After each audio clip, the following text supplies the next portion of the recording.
I read about this thinking about how society works and how some people think our lives work in the modern era and how they think there's no way to change it, you know? It's simply like this. It came to me that this is a perfect metaphor. So I'm going to start reading.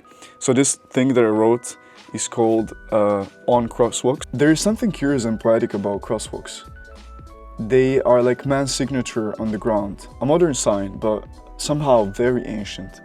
I start to think that they resemble those riverbeds that carve themselves out, one step at a time. At one time, it was the clear water that chose where to go.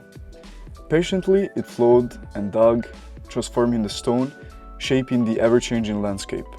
Today, however, the same way the rivers did, we trace our own path. We cross a road, always in the same spot, and slowly, we also convince the municipality to paint those white lines. It is a less visible, less natural process, but not any less powerful. Because the point is, the street is shaped around where people are and where people go, not the opposite.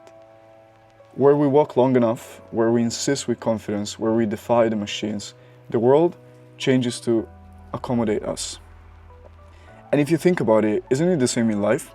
The daily habits, the choices that we repeat day after day, are like those steps on the asphalt. At first, they don't seem to leave a trace. There is nothing concrete yet, no white streak. But with time, those habits form paths, and those paths become roads. The same goes for big changes, also small. If today the world seems to us to be made for cars, for pollution, for waste, for a life that is not our, it doesn't mean that it will always be that way. Someday, there will be so many crosswalks that cars will no longer be able to pass. The future will be sustainable, not because someone will give it to us, but because we will have chosen to cross. And yes, sometimes it happens to be at a point in the road where a crosswalk is not there yet, crossing is dangerous, it seems impossible, but that doesn't mean we can't try. We can be the first ones to do it. We can take the initial step that repeated enough times will force the world to take notice of our presence.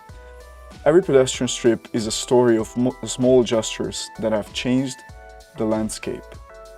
Every step counts, and you too, with your choices, with your ideas, can begin to chart a new road. A road that not only crosses, but leads. Don't wait for someone else to paint the stripes for you. Just walk, persevere, and one day, that spot that seemed inaccessible will become a passageway for everyone.